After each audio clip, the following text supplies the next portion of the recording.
This is an I Am Listening original podcast. So the task of an opposition, in my opinion, is simply to establish a reputation for competence. And then, if the government is seen to have failed, the country can turn to that opposition with a degree of confidence. If that reputation for competence has not been established, then even if the government is seen to be not doing terribly well, it might be re-elected. Welcome to the Kent Politics Podcast, your go-to source for insightful discussions on local and national political matters. Join us as we take a deep dive into local government across the county. Find out what the key decision makers have to say, what your money is being spent on, and how the party's policies could affect how we live. Plus, don't miss our regular feature, Westminster Watch, where we dissect the latest developments and decisions shaping the political landscape in the heart of the UK's capital. Engage with us as we delve into the issues that matter to you and explore the dynamic world of politics from a Kent perspective. Welcome to this edition of Kent Politics Podcast. My name is Simon Finlay and I'm the local democracy reporter covering Kent County Council. You join us in the week the Conservative leadership race really got going. So to talk about that and much more besides, we have a special edition devoted to an in-depth conversation with one of Kent's biggest names in politics, Tory big beast and football fan, Michael Howard, now Lord Howard of Lympne. That's up in just a moment.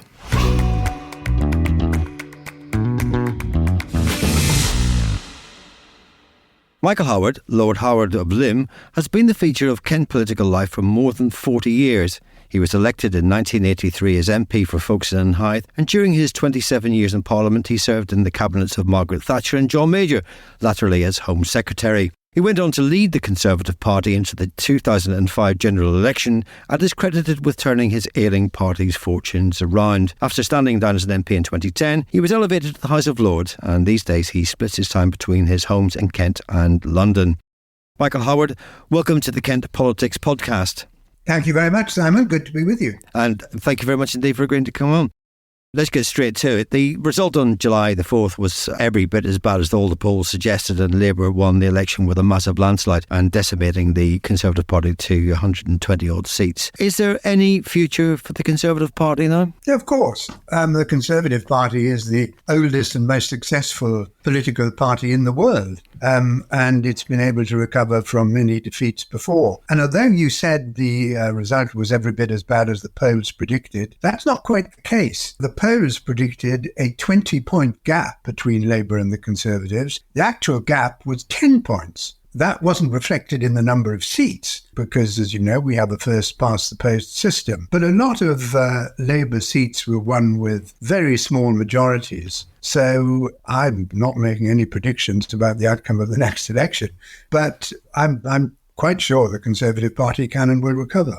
I mean, such was the scale of this defeat that your old constituency, Folkestone and Hythe, one I know particularly well, went to Labour despite the incumbent Damien Collins, who's been there for a while, having had a pretty handsome majority. It was typical of many Tory seats. I mean, what went wrong for the Conservatives at that election? What went wrong in Folkestone and Hythe was very simply that a lot of people who previously voted Conservative voted for reform. The Labour Party was the main opposition party this time, but they didn't really get many more votes than they or the Liberal Democrats had got in previous elections when the Conservatives had won. The difference this time was that the Conservative vote fell quite significantly because a lot of Conservative voters voted reform. Yeah, but surely that reform presence was something that everybody knew about from the minute that Farage sort of stepped onto the stage. I mean, everybody knew that popularity was going to grow. The threat was there. Do you think the Tory party did enough to counteract that, to try and fight it? Or do you think just by the time the election came round,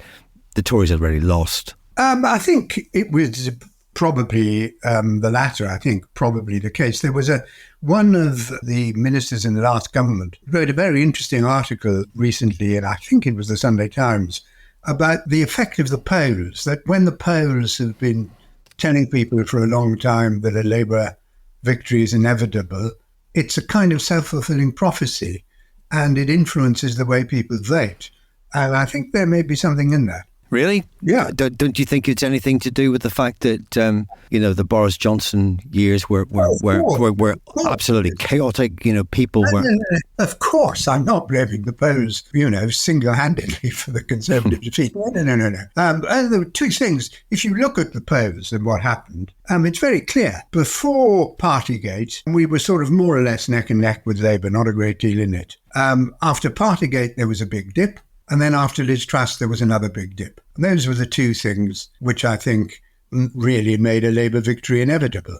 That now, all I was suggesting in my earlier answer was that it might have been aggravated a bit, accentuated a bit, exaggerated perhaps a bit by the Poles. Do you think, you didn't really address this, but do you think the Conservatives didn't really address the threat of reform or just had nothing to beat it with? Well, it was very difficult to address the threat from reform, because reform can say things which the Conservatives can never match, because reform knows it's never going to have to do the things it says. A lot of people were undoubtedly unhappy about immigration. Well, whether Rwanda would have worked or not, I think it might well have worked. The Conservatives at least had a plan to deal with it. Reform talked about immigration, but they didn't really have any proposal which would enable them to deal with it. So that's quite a difficult thing to counter in an election campaign. Do you think that, can you give any explanation as to why Rishi Sunak decided to call the election in the summer as opposed to, what was widely expected to be November time?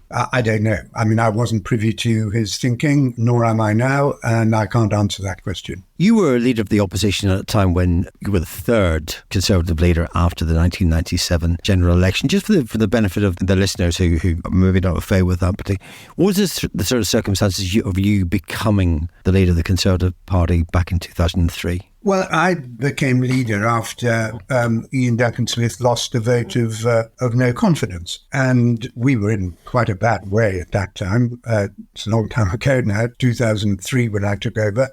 We were in quite a bad way. But sort of fortunately for me, in a way, I think we were in such a bad way and we'd been divided and bickering for so long that there was... the people were tired of all that. So I was elected unopposed and I was able to bring back a degree of discipline. And I think we were a pretty united party, really, for the 18 months between the time I took over and the 2005 election. And we made quite a bit of progress at that election. Obviously, we didn't win, but we made quite a bit of progress. Yeah, you turned the tank around. I think that's how it was kind of explained at the time. You were plus 33 seats, is that correct? 33, rough 30-odd seats? Yeah. The biggest improvement in the Conservative Party's position since, I think, 1983, 22 years earlier. So we did make some progress, but not enough. The next leader, this will be the first leader after the defeat, once Sunak officially goes. Can that leader realistically win the next election? Perhaps. The thing is this. Oppositions don't win elections. Governments lose them. If you look at every election since the war where there's been a change of government, it's been because the government is perceived to have failed. And if the government is not perceived to have failed, then no matter how brilliant an opposition or its leader, the government will be re-elected. If the government has seemed to fail, it doesn't necessarily follow that they will lose the election. You have to have an opposition to which people can turn with a degree of confidence. So, for example, in the standout example is 1992, when the Conservative government was quite badly divided after Margaret Thatcher had left in controversial circumstances. But it managed to win in 1992, mainly, I think, because the country didn't really have confidence in Neil Kinnock and his Labour Party. So the task of an opposition, in my opinion, is simply to establish a reputation for competence. And then, if the government is seen to have failed, the country can turn to that opposition with a degree of confidence. If that reputation for competence has not been established, then even if the government is seen to be not doing terribly well, it might be re-elected. On the other hand, if the government is seen to be doing well, I don't think there's anything an opposition, however brilliant, can do to change it. Do you think that politics, it's changed enormously in my lifetime. It's changed, enormously in your lifetime as well. And you go from a situation where a Prime Minister can call an election in the middle of December win with an 80-seat landslide and then lose it by an absolutely massive landslide in the opposite direction. I mean, do you think the politics has become more fluid because of the way people consume news, social media and all the rest of it? Well, I'm not quite sure what the reasons are. I think probably lots of reasons, but there's no doubt at all. It's much more volatile today than it was previously, than it's been certainly in my lifetime, and probably ever. I think it is very volatile. People's traditional loyalties are much weaker than they used to be, and so you do have these big changes, and that's why I suppose it's perfectly possible that the Conservatives could win the next election. The leader of the Conservative Party, whoever that might be, is going to have a big task ahead, not least in the same way as you described, a bit of a split party, too many factions and all the rest of it. But the leader will have to rebuild the party in some way. Does the next leader, would the best advice to stay in the centre or move to the right? What would your feeling be on that? I think these terms are rather misleading, and I'm not sure that the next leader needs to say very much about policy, or should say very much about policy, for quite a while, because he's not going to be able to do anything about it. You can only talk when you're in opposition. You can't do anything. And who knows, the challenges facing the country in 5 years' time, 4 to 5 years' time, whenever the next election is, might be quite different from the challenges we face today. So I think talking about centre-right and all that sort of thing is a bit irrelevant. It's competence that matters. The important thing is to establish a reputation for competence. And if you can do that, and if the government is seen to fail, you've got every chance. Okay, you'd hope the leader might be. What advice would you give should that leader come to you? The way you've got to establish a reputation for competence, and the way you do that, you haven't got all that many levers to pull. You've got to show that you're competent in the way you hold the government to account. That's the constitutional duty of Her Majesty's opposition. So that is obviously really hugely important. And you can show your competence in the way in which you run your party, the way in which you unite your party, the way in which you organise your party. Those are the ways in which you can show that you are competent. And that's the challenge. That's what you've got to be able to do. Whoever becomes the next leader of the Conservative Party, as was demonstrated after 1997, it's a bit of a hiding to nothing, really, isn't it? Well, it certainly was after 1997. Whether it's a hiding for nothing now really depends on events. I think, although in the number of seats, I think the current Labour majority is even bigger than it was in 1997, it's a much more fragile majority. The 1997 majority was much more soundly based. And Tony Blair was a very different politician from Keir Starmer, much more charismatic. So I think it always was a pretty hopeless task to take over in 1997. It's not necessarily the same now, because the government's majority is much more fragile. I think Keir Starmer I don't think there's the same enthusiasm for him as Prime Minister as there was for Tony Blair. So I don't think it's quite the same. You know this question is coming, so I'll not delay the inevitable. Who of the six that have put their names forward would you be tending to favour at this point, say if you were an MP and not...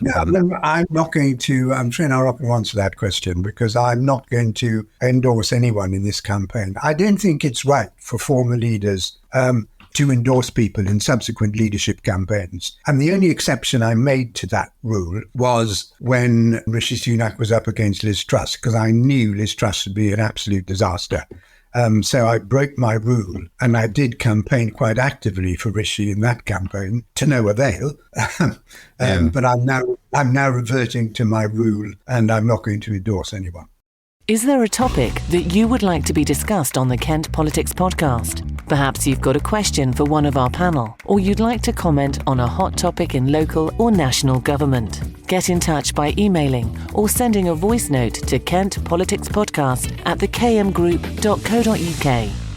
Why did you know that Liz Truss would be a disaster? What was your thinking behind that? First of all, I didn't hold a very high opinion of her as a cabinet minister and the various jobs that she'd done. And the platform on which she was running for the leadership for being Prime Minister, of sort of immediately cutting taxes and increasing borrowing, which was that meant, I knew would lead to disaster. We were, look, all Conservatives want taxes to be as low as they can be, consistent with other objectives. But there are other objectives, like keeping borrowing under control, keeping inflation under control, and so on. And I knew that the policies that she was advocating would be disastrous, as they proved to be. Sir Keir Starmer, leader of the new Prime Minister, leader of the Labour Party, how do you think he's done in the first few weeks? Well, I think he dealt with the riots quite effectively. He's made a lot of decisions which I obviously would disagree with. I think really seriously damaging decisions, like such as cutting investment in artificial intelligence and in the supercomputer, which was going to be built, which the previous government had committed itself to. And there are lots of decisions which I think are going to play out very badly, like giving the trade unions much more power, making it much more difficult for people to run their businesses. Everybody wants economic growth. Economic growth is the great mantra which everybody subscribes to, quite rightly, because it is the answer to many of the challenges we face. But economic growth is created by the private sector and in large measure by small businesses. And so you really, if you want economic growth, you should try and make it easier for businesses to succeed and not more difficult.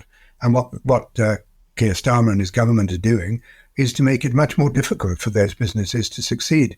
So he's inherited a situation in which we are the fastest growing economy in the G7. That's not something for which he can take any credit for. I fear that because of the policies which he's introducing, that may not last.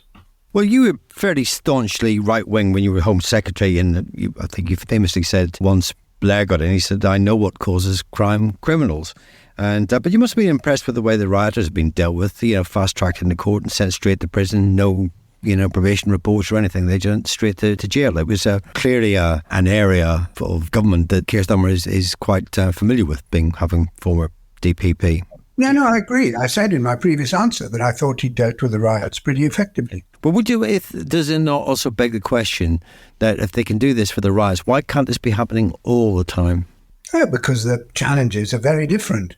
And the fact that you are able to deal with one challenge reasonably effectively doesn't at all mean that you're going to deal with the other challenges. So time will tell. I have my misgivings. Look, I hope the government will succeed because I want this country to be successful. I have my doubts.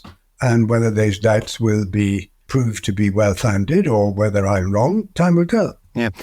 During the latter years of your time as an MP, the whole business of asylum became a bigger issue. People were coming in the back of lorries into the terminal at Dullinsmore and Folkestone. They were coming in the back of lorries through the port of Dover. And to a much, much smaller extent, they were making their own way across the English Channel. That's obviously changed as security got more tight at Calais, at Fretton and Coquel. Those exit points, if you like, became much more difficult for the people to try and penetrate. So what's happened is that there's been this business model that has evolved in the past sort of 5 years where people are taking these very dangerous crossings across the channel. I remember you telling me sort of many, many years ago that when you were Home Secretary that you'd managed to sort of cut the number of asylum claims by 40%. And clearly something has changed along the way, that you had a problem in 1999 or whenever it was you were Home Secretary, right to the point where today we still got this problem 30 years on. Nothing has actually changed. Why do you think we've still got a problem with illegal immigration across the Channel?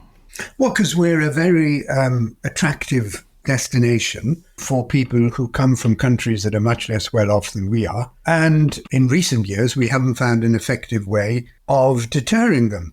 Now, when I was Home Secretary, I reached an agreement with France. I persuaded my French opposite numbers that if they wanted, that they didn't want people to be congregating at Calais in order to come to the UK. And so it was in their interest to reach an agreement with us to take people back. Because once it became clear that coming to France and to Calais wasn't a way of getting into the UK, people would stop coming to France. So I persuaded them that it was in their interest to reach an agreement with us, which we did, whereby they took people back. And they did take people back. And for 2 years, from 95 to 97, that worked. I made one mistake in reaching that agreement.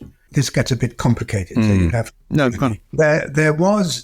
had been agreed something called within the European Union, something called the Dublin Convention, under which people would be required to apply for asylum in the first country within the European Union they reached, which obviously was hardly ever going to be the UK. So I thought that would work. So there was a clause in the agreement which said, once the Dublin Convention comes into effect, the agreement doesn't apply to asylum seekers, because I thought asylum seekers would be covered by the convention. The convention never worked. Most years we actually took more people in than we sent out. And so that was a mistake I made. It could have been rectified by my successors. There were other countries in the European Union who entered into bilateral agreements, notwithstanding the Dublin Convention, and my Labour successors could have persuaded France to stick to the original terms of the agreement I reached, but they never tried, as far as I'm aware. They certainly didn't succeed. And that's the only surefire way of stopping people crossing the Channel. If they know that they're going to be sent back to France, then there's no point in their paying the people smugglers, and they won't make the effort. Now, whether the last government tried to reach such an agreement, I don't know. Whether the current government will try and reach such an agreement, I don't know. In my opinion, that is the only... Rwanda might have succeeded, we'll never know. But in my opinion, the only surefire way of stopping people coming across the Channel in small boats, putting their lives at risk and all the rest of it, is for France to agree to take them back. And if France agrees to take them back, they'll stop coming to France. But do you think that the drivers have changed? I mean, 25, 30 years ago, a lot of them people were fleeing persecution, but there was a certain amount of economic migration as well. I mean, people accept that. These days, the whole sort of imperatives have changed. The drivers are changing. It's climate change. It's famine that are driving people away from where they come from. It's not just to look for an easy life. There is a real problem, particularly in parts of Africa. Yeah, but that's not persecution. We can't possibly take everybody in Africa who's suffering from drought or famine. I'm all for helping those countries to deal with the problems they face. It was when I was leader of the Conservative Party that we signed up to the 0.7% target for international aid. I'm a supporter of international development and of helping these countries to improve their situation. But they're always going to be less well off than we are. And there are always going to be lots and lots of people, millions of people, who will want to come from those countries to this country if they can. So you've got to find a way of stopping them. Okay. You're 83 years old. Do you see that as an achievement in itself? I do. I'm astonished that I'm still around. I'm very grateful. Quite enjoying life, but I never thought I'd live to 83. You're still quite active in public life. How do you fill your days? You spend a bit of time at the Lords. You spend a bit of time in Kent. Yeah, I mean, I do spend quite a bit of time in the Lords. I have some business interests, which I enjoy, keep me occupied. I watch a lot of football. So I've no complaints, really. I'm a lucky boy. There have been some chatter that there could be an upper age limit of, say, 80 in the House of Lords. Do you think that's a good idea, or do you think that's too limiting? It's more than chatter. It was in Labour's manifesto. Yeah, but I think they're having second thoughts about it. A lot of their own Labour peers are very upset about it. I don't think it's a good idea.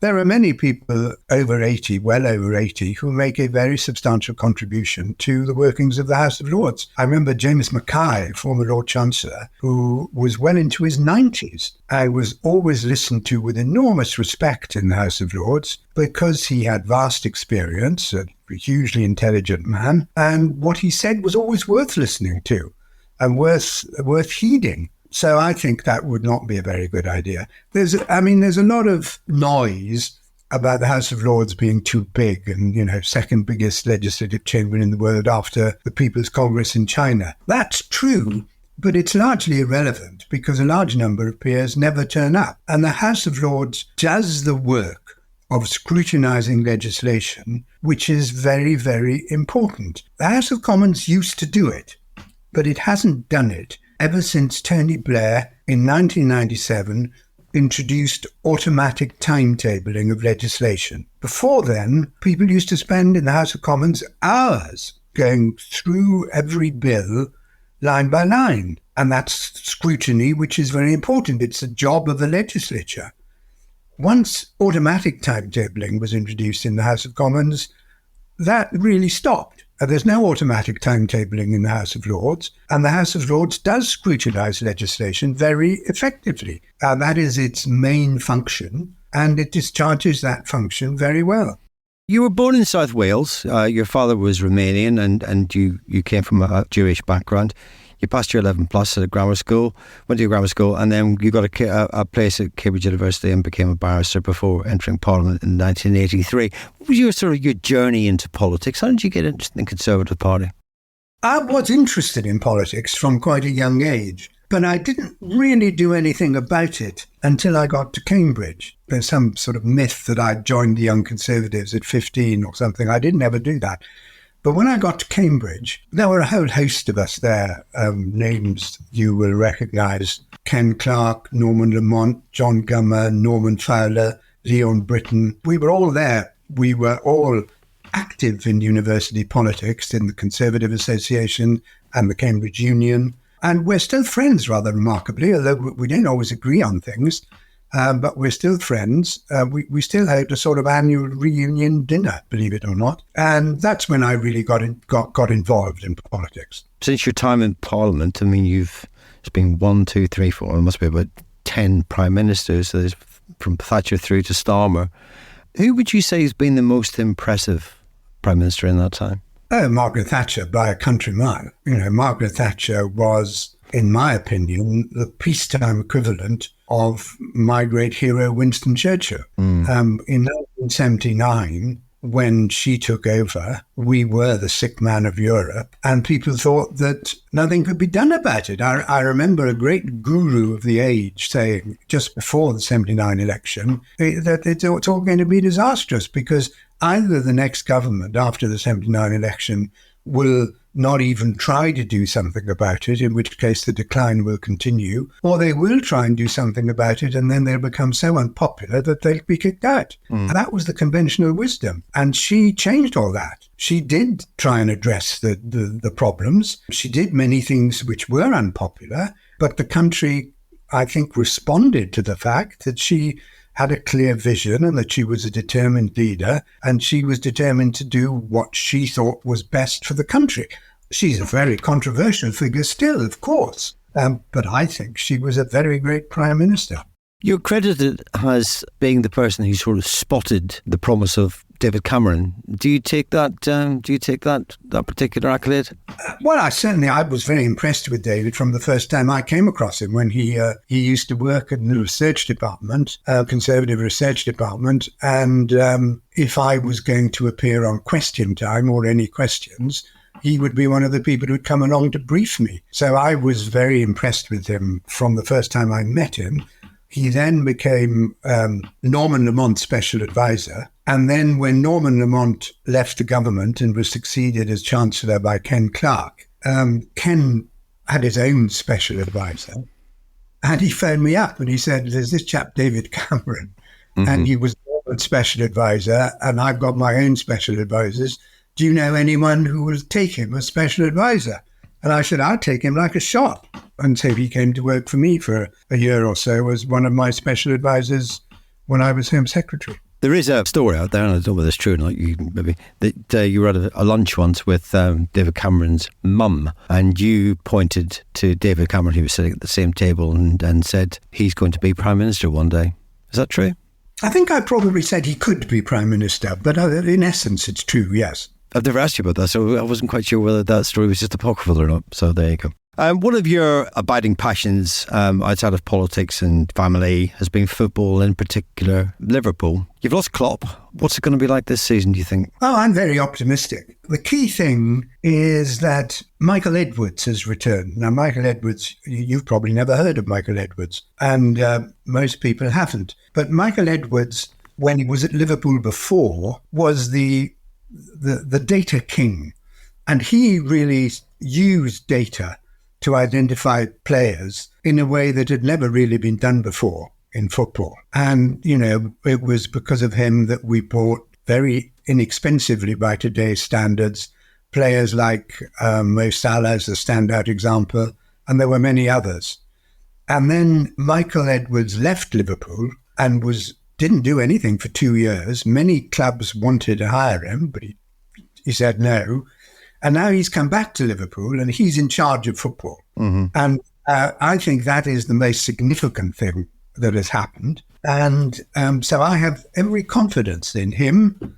If he thought Arne Slot was the best pick as our coach, he's coach, not manager, but if he thought he was the best pick as coach, then he's the best pick as coach. Mm-hmm. And we've got a great team. We've got lots of wonderful young players coming through from the academy. So I'm very optimistic about the coming season. Now, Arsenal have been rebuilding and they're a very good team. And of course, Manchester City are a very good team. I think that'll be the top three. But the order in which they'll be in the top three is anybody's guess. During my days in Folkestone, I sometimes went to watch Folkestone and Invicta, and I'd often see you in the stands on your own in a Barber jacket, hurling some sort of well-meaning advice to the referee. Do you still go along to see Folkestone and Invicta? Yeah, I do from time to time, not all that often. And occasionally Hythe too, Hythe Town. You've got to support football at that level and it's often very entertaining. But Liverpool's my real passion. Lord Howard, Michael Howard, thank you very much indeed for your time today. Always good to talk to you, Simon. Thank you very much indeed, and you. Thank you. OK, folks, that's your lot for this week. Many thanks again to our special guest this week, Michael Howard. Next week, I'll be back with my usual accomplices to cast an eye over the latest developments in Kent politics. Don't forget to keep an eye on Kent Online for the latest politics news from across the county. All the best.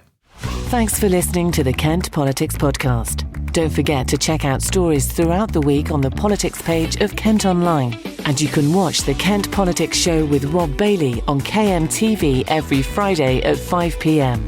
or on demand at kmtv.co.uk. This has been an I Am Listening original podcast. For more information, head over to our website, im-listening.co.uk.